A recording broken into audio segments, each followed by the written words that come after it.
For a free consultation, contact Peterson & Associates toll-free at 877-RADIOLEGALHelp.com. Yeah, so his name is Alex Spiro. He went to Harvard Law School, and now he is a partner at the Quinn Emanuel law firm. Former prosecutor at the Manhattan DA's office. Now he's an attorney for the stars. His clients range from Tesla CEO Elon Musk, actor Alec Baldwin, Brooklyn rapper Bobby Shmurda. List goes on and on. Former colleagues I spoke with described him as bright, hardworking, ambitious.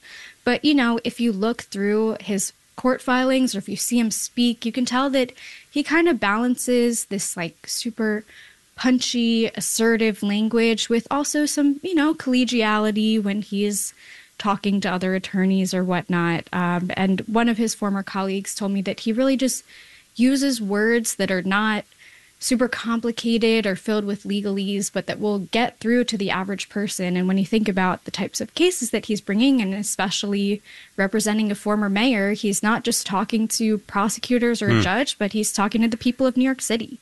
Okay, Samantha Max covers public safety and the courts for WNYC. You can read more of her reporting at our news site, Gothamist. Thanks for joining us.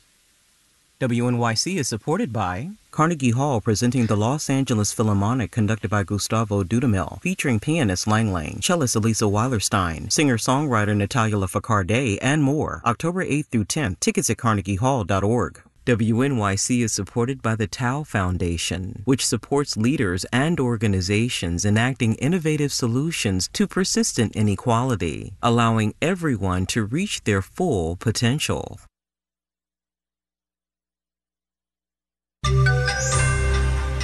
We'll visit two ports where a strike is stranding everything from cars to food. Marketplace Morning Report is supported by Progressive Insurance with Snapshot. Learn more about Snapshot at Progressive.com or 1-800-PROGRESSIVE. Snapshot not available in California or from all agents. And by Betterment, an automated investing platform that helps make it easy to invest. Learn more at Betterment.com. Investing involves risk. I'm David Brancaccio. As we go into a second day of a strike that has brought ports from Maine to Texas to a standstill, the Biden administration is urging the foreign-owned shipping companies to raise their offer and try to reach a deal with striking members of the International Longshoremen's Union. Strikers seek better pay and limits to the use of automation to load and unload cargo. We start with Marketplace's Stephanie Hughes at the Port of Baltimore. About 100 striking longshoremen were marching by one of the terminals in the Port of Baltimore. Trucks and car haulers cheerfully tooted their horns at them. Baltimore is one of the biggest auto ports in the country. One of the longshoremen on strike is 68-year-old Glenn Young.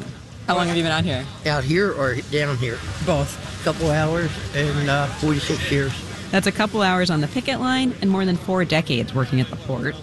Part of Young's job is to help secure containers on the cargo ships, and he's worried about how his younger colleagues could be affected by increased automation.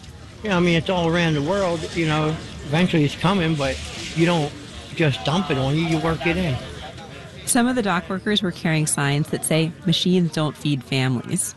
The group representing their employers, the United States Maritime Alliance, said in a statement that it had done its part to avoid a longshoreman strike, and that its, quote, current offer of a nearly 50% wage increase exceeds every other recent union settlement, end quote. The last time there was a coast-wide strike by longshoremen in this part of the country was 1977. In Baltimore, I'm Stephanie Hughes for Marketplace. Now to my BBC colleague Michelle Fleury, who is down at the Port of Newark on the New Jersey side of New York Harbor. I am, yeah, where the cranes are standing tall, not much movement here. And there is a picket line with lots of workers holding signs, things like automation hurts families, ILA stands for job protection. They have been blaring music to kind of keep morale and spirits going. And the message here is they want better pay and they want an end or more protections from automation. They say robots can't take their jobs. Are you getting the impression that people are bearing down and willing to see this out? People are upbeat, they're ready for it. There's been lots of chanting. There's been some children coming here to visit their parents on the picket line. There are sort of chairs folded out. There is a pizza truck and sort of deliveries of food. They've got little tents set up. So they're preparing to be here for the long term.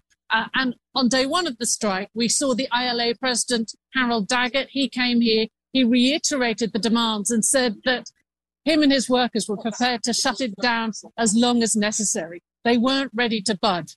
Fighting talk and saying that they had done their fair share during the pandemic, that their workers had shown up every day, and now they wanted, in a new contract, to be rewarded for that.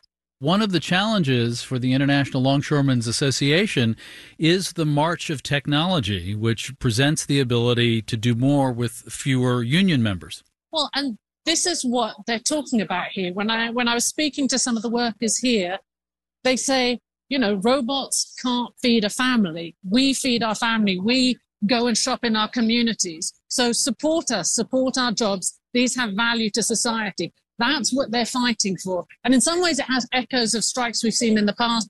The Hollywood actors strike, the Hollywood writers strike, where they were worried about AI and what that would do to their industry. This is very much a sort of similar theme playing out here. This is about automation and that it will sort of decimate the workforce here. And so they see this as a real existential threat that they have to fight. That's the BBC's Michelle Fleury at the port of Newark, New Jersey. Thank you very much. Thank you. With Iran's missile attack mostly repulsed by Israel and its allies and Israel's invasion of Lebanon, a readout of tensions in the region can be found in the price of crude oil, up more than 3% in New York this morning, up 8.5% since yesterday morning. Iran is responsible for a small but significant share of global oil output. Any disruption there could send prices higher. And investors are already reacting to that possibility, buying up both Brent and U.S. crude. Higher oil prices can quickly filter down to higher gasoline prices. That would interrupt a downward glide. The national average for a gallon of unleaded is currently down to $3.20, according to AAA. But for now, oil prices haven't risen too much further than where they were in late August. In fact, prices are low enough that they're apparently frustrating Saudi Arabia, which has reportedly warned fellow oil-producing countries to maintain output cuts. I'm Nova Safa for Marketplace. Yesterday, investors bought U.S. government bonds as a safety move amid this tension, but not this morning. S&P and NASDAQ futures are also down between 0.1 and 0.2%. The so-called fear index, the VIX index of stock market volatility, is off its highs of the past 24 hours. Marketplace Morning Report is supported by Amazon Business, aiming to help save time by offering smart business buying solutions so there's more time to focus on growing the business and less time doing the admin. More at AmazonBusiness.com. And by JTV Jewelry Television, offering a variety of jewelry designs including handcrafted artisan designs from Bali, Turkey, Israel, and India. JTV is available on your TV or at JTV.com. General Motors sales were down 2% in the summer into fall quarter. Toyotas were down 5%. Car loans still running high, typically over 7%. Here's Henry Epp.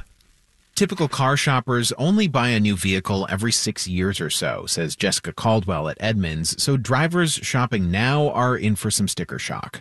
New vehicle prices are, on average $10,000, $11,000 more than what they were back then. So for the average person, prices have gone up considerably. And the incentives car makers sometimes offer, like zero-interest financing for a few years, are harder to come by. The fact that interest rates have been, a bit higher makes those incentives just more costly for automakers. After the Federal Reserve's recent rate cut, that could start to change. But it may also set up two distinct groups of recent car buyers, says Carl Brower at iSeeCars.com. In one, people who are stuck in high interest loans and they can't really get out of them easily and may have to let the car go and or take a hit on their credit rating if they end up underwater. In the other, folks who were able to wait for rates and prices to drop. I'm Henry Epp for Marketplace. And I'm David Brancaccio. This is the Marketplace Morning Report from APM, American Public Media.